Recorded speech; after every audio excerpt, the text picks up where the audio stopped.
Јована Тозија утринава баш ја имаме со своето синче и баш ќе биде ова вистинско будење, неверојатно пробудена.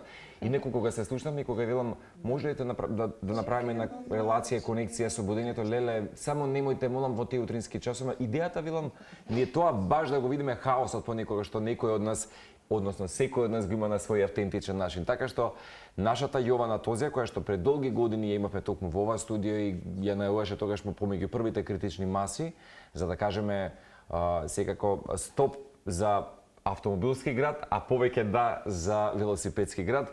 Еве утрово од својот дом, пред да заминат на работа, пред да заминат на градинка и така натаму, ќе не поздрави утрово со своето синче од својот дом. Јована, добро утро целата екипа, се надам дека добро не слушате.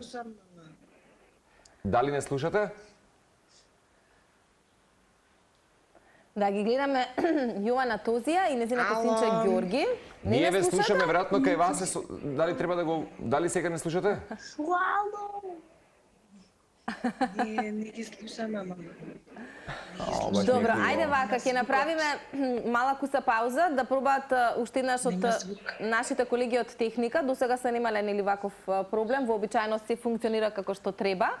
Нека има една техничка проба, не знам зошто не слушаат тие нас, но идејата ни беше да ја вклучиме Јована Тозија ова утро заедно со незиното синче Ѓорги. Веројатно во овие моменти рани кога се подготвуваат за во градинка и за работни обврски. Не знам сега Јована што се случува, ние ја гледаме, вие не ја гледате, но веројатно ќе биде секако што мислам дека дури ја слушаме во ние ги слушаме, но не се гледаме. Не се гледаме. Добро, ќе веројатно имаме некаква ситуација која што ќе се обидеме наскоро да ја решиме. За сега се нема случајно барем да не слушаат, ама ајде да видиме. Да видиме со што би оделе чисто како ја имаме, но дали таа не слуша. Тоа е работата. Да видиме, ајде, трпението. Еве, јас кафето ќе си го испијам, ќе се напијам. Јована, не слушаш ли? Сега ве слушам. Ете, добре, успешна мисија. Ѓорги, добро утро. Ете го, Ѓорги. Добро утро. Значи, тука имаме еден џивџан спремен за во градинка кој што не ќе излезе од дома зашто чека на телевизија, така. Чека да го има на телевизија, па така е, па тоа е поважно. Има време за во градинка. Да. Ќе одиш сега? Ајде, татко ти долете чека. Чао, Ѓорги.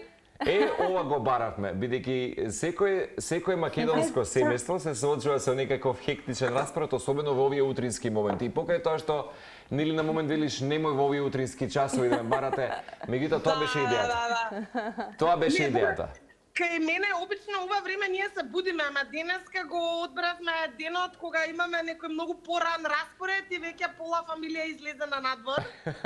Јас сум спремна да излезам, иначе ова време баш се будиме и сме во пижами и уште не измиени и така. Ама еве, види кој интересно е соодветен ден, значи рана агенда сте имале за разлика од други денови и во име на овој денешен датум, 3 јули, мислам дека може би се една од најсоодветните дами која што може да говори за овој ден. Јована, па денеска ни е празник, денот на велосипедот е. Да. Голем празник. Да, многу често се среќаваме ние и пречесто веќе последниве неколку години, но многу често нели сме те виделе тебе заедно со Ѓорги како и во градинка одите на велосипед. Дали во последно време такви се праксите? Дали Ѓорги така практикува да појде во градинка? Да. Од последниот месец оди со татко му, викам имаме некој различен распоред, а татко му не оди со велосипед, иначе јас кога го носам, ако временските услови не се дожд или загадено, ние одиме со велосипед во градинка. Прекрасно. Порано кога беше помалку носев во седиште во велосипедот. Да, но сега веќе си вози сам. Да, како вози сам, си одиме заедно со велосипед и после со велосипед го враќам назад. Да, сега е големо момче. И вистина многу пораснала, последен пат се сеќавам кога го имам видено, сигурно поминаа години, така што сега баш Ѓорги големо момче. Како си ти утринава? Кога заминуваш за работа или имаме време барем некои уште 10 минути те задржиме вака на телма? Имаме 10 минути време, да. Супер. Со Цеце споминавме, драго ни е што по година и половина се врати критичната маса, мислам дека е баш тој празник во месецот кој што сите некако го баравме. Меѓутоа, ако те прашам и дали може да се сетиш на еден конкретен момент, всушност кога свати дека ова движење станува нешто многу повеќе од велосипедско дефиле? Мислам дека тоа беше околу година-две од како почнавме да постоиме. Заради тоа што кога почнавме да постоиме, ние бевме пред се анонимни, сакавме луѓето да не се поврзуваат со лица и со имиња, туку да се поврзат со идеја. И требаше една добра година дена да се поврзат луѓето со идеја и на многу од луѓето, вклучувајќи ги најмногу новинарите, не им беше јасно зошто ова движење нема лица, зашто ова движење нема име и презиме. Не викаат по емисии, по радија, по телевизии, пошто и да ние не одевме, зашто не сакавме Јована Тозија или било кој друг да биде еквивалентот на Наточак. И после година и пол, мислам дека луѓето навистина се поврзаа со идејата и Наточак стана движење без лица. И без разлика што после тоа ние веќе не бевме анонимни, никој од нас што е член на Точак не е еквивалентот на Наточак. Туку Наточак е поим и движење кое што му припаѓа на сите на Скопје, не само на нас. На градот. И потоа сватив дека ние сме нешто повеќе од движење, ние сме идеја, нели, а идеите не може да умре идеја. Така е. И тие немаат, што велиш, лице, некакво посебно име или луѓе кои што се како протагонисти поврзани со истата идеја. Сега, ако те прашам, кои беа првите реакции тогаш од институциите и јавноста, позитивни, негативни? Се сеќавам, нели, кога моравме да ги блокираме улиците на еден позитивен начин, кои беа првите реакции? Дали стигнуваа можеби некакви Ајде. Реакциите беа, луѓето беа зачудени беа, заради тоа што ова беше прв пат вакво нешто да се појави, условно кажано бунт, без име и презиме, без лице, без нели напади кон власт, кон опозиција, кон институции и така натаму, туку едноставно движење без лице, без име и презиме, кое што бара убави нешта. И кое што ги обединуваше сите, значи велосипедот обединува сите без разлика дали сме млади, стари, без разлика дали сме од една партија, од друга, без разлика машки, женски, велосипедот сите не обединува, сите возиме велосипед. Да. Јована, ова последното собирање на критична маса беше со слоганот "Ало, критично е". Што ве потикна, што после нели подолгата пауза ве потикна да се соберете повторно и навистина беше масовно и овој пат и беше многу убава слика, еве јас лично ќе го споделам моето искуство бидејќи ја возев, дека малтене сите организатори овој пат беа надополнети нели со подмладокот во семејството. И беше многу убаво да се видат нели тие оние новите генерации на кои што им ги ставаме овие убави идеи. Но освен нели масовноста и убавината во тоа дека критичната маса и возењето велосипед е буквално за целото семејство, што е она што е критично или можеби тригерот што ве мотивираше повторно да се соберете и да ја организирате оваа 91-ва критична маса? Вака, ние буквално порасновме и созреавме со критична маса. Значи, на точите кога почна критична маса, ние бевме сите млади, без обврски, буквално ги меревме улиците и имавме време и енергија да го правиме тоа секој месец.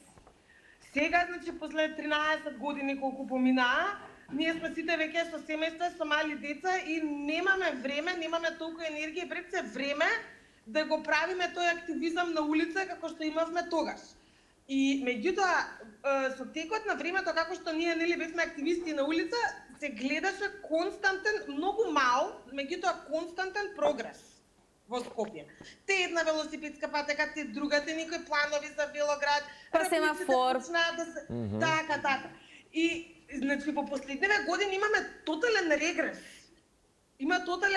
Не е ништо направено и наместо ние да одиме напред, ние не стагнираме, туку имаме и регрес назад. Не се прави апсолутно ништо и жално е да се гледа како после толку години борба ние повторно мораме да зборуваме за основните концепти дека велосипедот е превозно средство и дека ние сме сите пред се пешаци, дека треба да се мисли на ранливите категории на лица.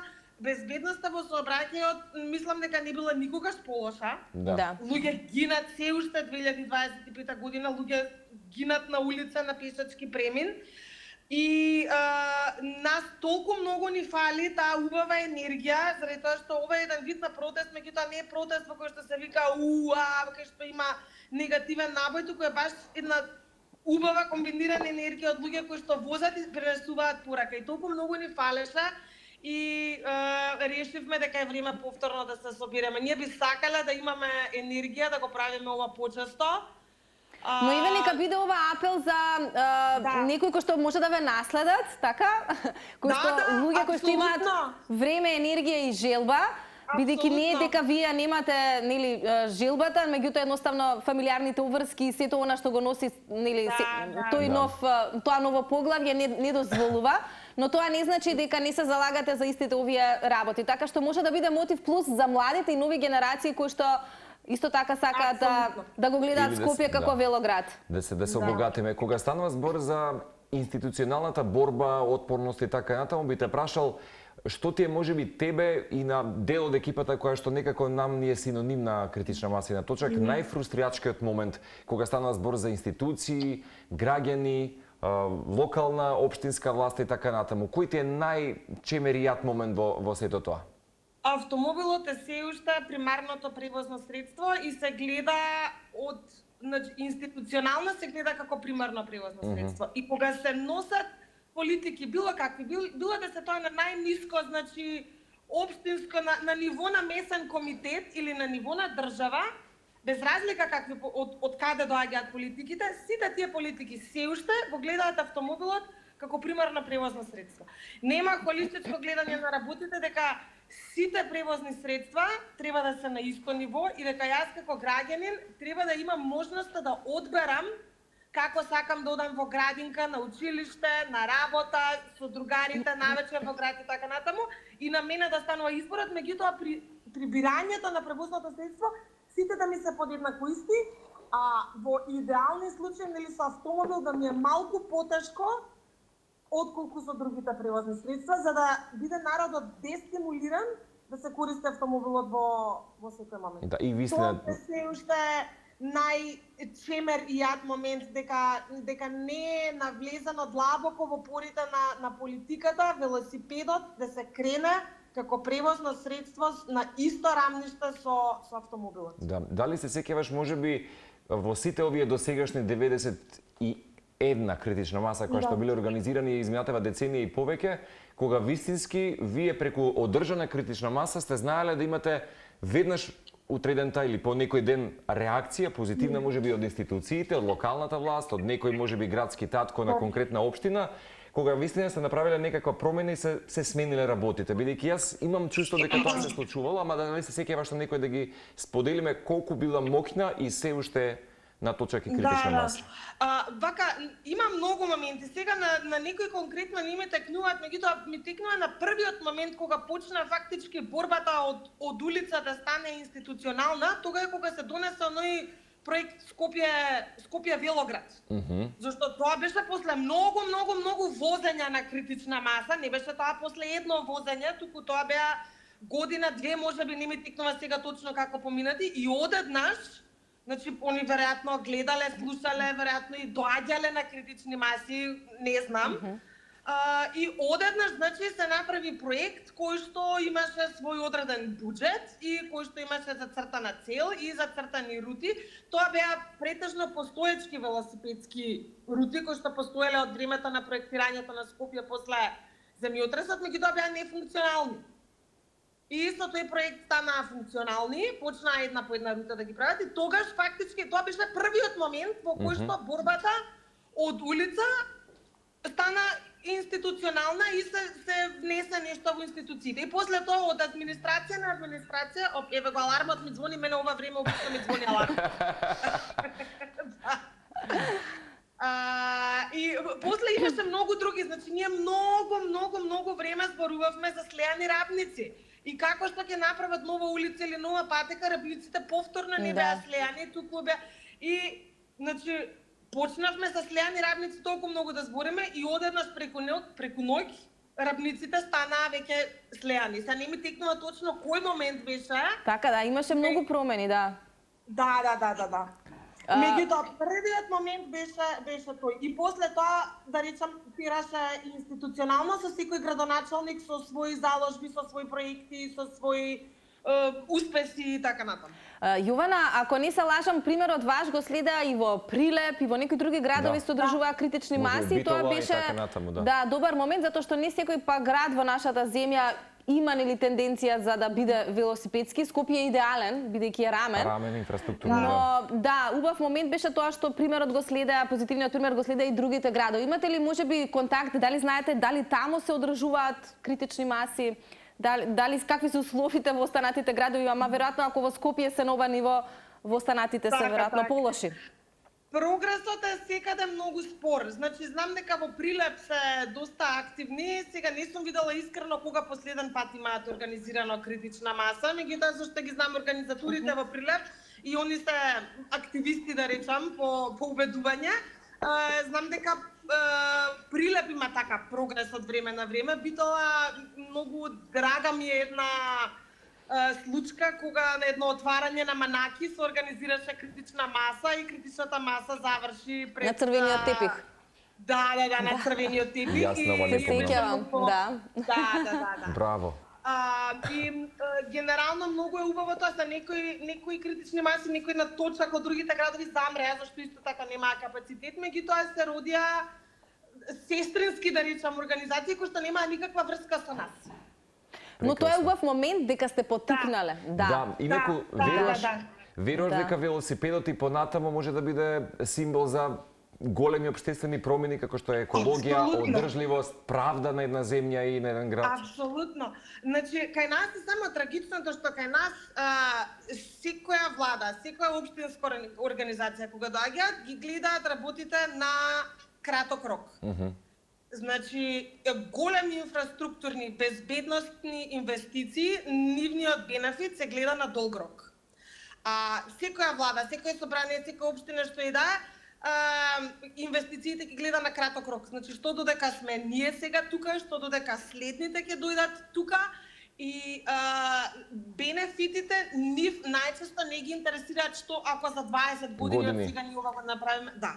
Иначе не се другите европски земји будали што инвестираат толку големи финанси во кревање на велосипедот на исто рамниште како со автомобилот. Да не ти се верува на Како прво, ние сме нели во овие денешни времиња во кои што најголемиот дел од нас седат пред компјутер, не се движиме. Возењето на велосипед, сакале или не келе, е и рекреативна... Како не? Алатка дневна. Алатка активност, така. Да. Со велосипедот, со возење на велосипед се стимулира микроекономијата. Имаме молови и молови се супер, меѓутоа никој со автомобил не може да застане на сред улица за да купи нешто од мало гранапче или мало дуќанче. Со возењето на велосипед и стимулирање се стимулира микроекономијата, да не зборувам за загадувањето и да не зборувам за сентиментот и бидување на посреќен. Да. Придобивките се огромни и во ова веројатно можеме многу да зборуваме, но и ти немаш толку многу време. Јована, претпоставам дека утрово ќе одиш со велосипед на работа. Што е она што во моментов најмногу те нервира кога ја возиш твојата рута до работното место? Или едноставно уживаш само, не те нервира ништо? Така. Ме нервираат се каквите пречки на велосипедските патеки. Значи, на 2025 година сме на велосипедските патеки, се уште имаме бандари, се уште има контейнери. Да, не се поставени како што треба, па мора многу нагли лаци да фаќаме за да не ги закачиме педалите со тие столпчиња. Се уште има контейнери, не само што има контейнери, туку покрај контейнерите има ѓубре и кути и така натаму. Онаму каде што е погусто и позбиено, пешачката патека е одземена со тезги или што знам ја, па сите се движат на велосипедската патека и така, не е да речам идеално, 3 од 5 би дала оцена сега за сега. Имаш од стартот на твоето место на живење до местото на работа идеална патека, мислам буквално бидејќи целиот град не е нели покриен.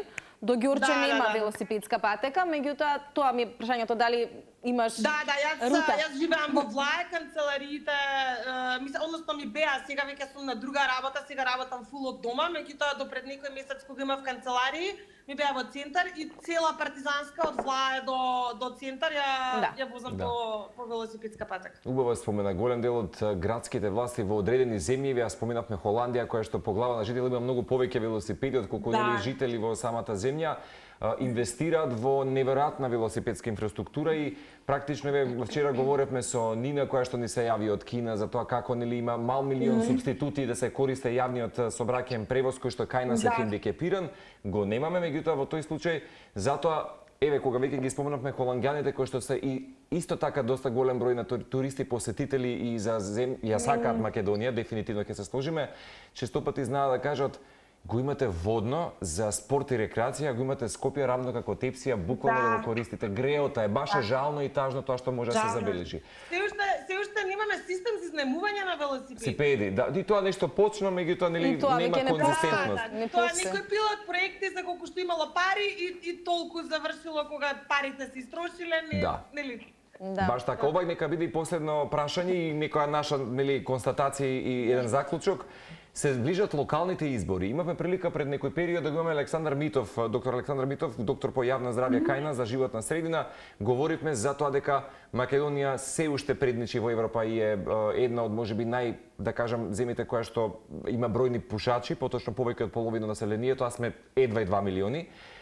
Со него говоревме за тоа дека владини пари, освен да се влеваат во мандатите сега нивно и тие да изгледаат многу добро на билбордите и така натаму и кампањата да биде крем дела крем. Истото го говорев и со Радмила Пешева, која што е нели директорка на јавното предпријатие Лајка, која што исто вели дека за овие мандати кои што се очекуваат сега следниот месец октомври по годишните одмори, дека голем дел од средствата треба да дадат за заштита и благосостојба на животните. И јас би рекол сите тие работи и истото е за велосипедската инфраструктура. Апсолутно. Би се смениле толку многу работи доколку еве се сведат средствата на овие работи, тогаш мислам дека нема да аплаудираме на градоначалници, луѓето од страна ќе аплаудираат за земјата која што направила преседани. Вистинската волја за дали тоа сакаме вистински суштински промени се гледа преку тоа колку пари се инвестираат во нештото. Да. А колку пари само ќе дојдат конкретно за нивната реклама и мандати, тоа да не говориме. Тие пари да се искористат за сите овие работи би биле многу посретни. Јована, имаш ли спремно кафе? Не, ќе купам, значи јас денеска иначе одам за Штип. Со моите бивши колеги од мојата бивша работа, еден колега е истовремено диригент во джез оркестарот, заврши джез академија во Штип и вечерва ќе има концерт во Штип, кој што он ќе го диригира и ние се договоривме колегијално сите ќе одиме денеска во Штип, ќе работиме од таму и после вечер ќе го гледаме таму на концерт. Не ви е лош тимбилдинг на крајот од денот. Супер. Безбедно патување, се гледаме, се слушаме секако повторно и секако само најаве дека ќе има критична маса и многу сме среќни како екипа. И таму сме сите, следниот пат и јас. Да. Поздрав Јована, убав ден. Благодарам.